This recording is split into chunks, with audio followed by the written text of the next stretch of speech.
ধরো হেকমত নম্বর 55। মেশক আনাস কে খোদ ববো ইয়াদ। মেশক, মেশক কাকে বলা হয়?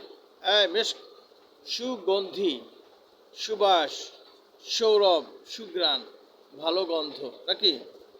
তো মেশক আনাস, মেশক হলো এমন জিনিস কে খোদ ববয়াত, যে নিজে নিজের ঘ্রাণ ছড়ায়, নিজে নিজের কি ঘ্রাণ ছড়ায়, নাকি আত্মার বগয়াত।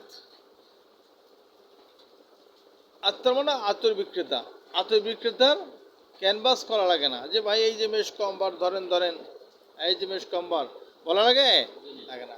বোতলে মুখ খুললেই বোঝা যায় এটা কি মেশক আম্বার, বুঝছো না? তো বলা হয়েছে দানা চু তবলায়, তবলায় আত্মারাস্ত।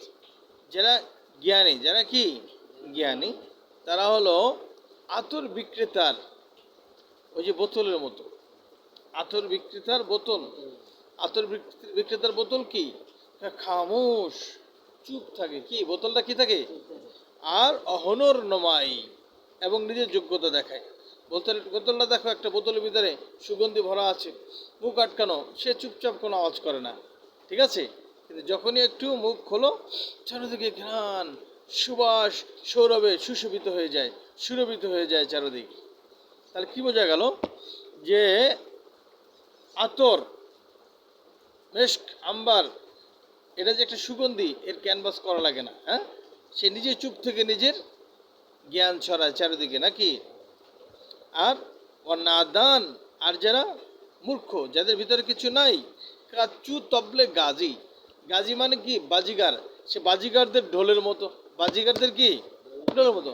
নাদান যারা, যারা জোরে জোরে চিল্লায় কথা বলে, বুঝো না? হ্যাঁ, জ্ঞানী দেখে না, মুরব্বী দেখে না, জোরে জোরে চিল্লায় গাধার মতো যারা কথাবার্তা বলে, নাদান কাচু তবলে গাজী, এরা হলো গাজী মানে কি বাজিঘর, বাজিঘরদের ঢোলের মতো, বুলন্দ আওয়াজ, জোরে জোরে আওয়াজ দেয়, ঠিক আছে না? মগর অমিয়াতে হি, কিন্তু ভিতরে খালি, ভিতরে কি আন্দার মে কুছ নেই, আন্দার মে কুছ নেই। কথা বুঝছো না? এই জন্য জ্ঞানী আর বেকুব এদের মধ্যে পার্থক্যটা বুঝছো না? এখানে আল্লামা শেখ সাদি রহমতুল্লাহ আলাইহি জ্ঞানীকে তুলনা করেছেন কিসের সাথে? মেশক আম্বারের সাথে। আর নাদান মূর্খদেরকে তুলনা করেছেন কিসের সাথে? তোমার খালি ঢোলের সাথে, ঢুম ঢুম করে আওয়াজ হয়, কিন্তু अंदर में कुछ नहीं। समझा?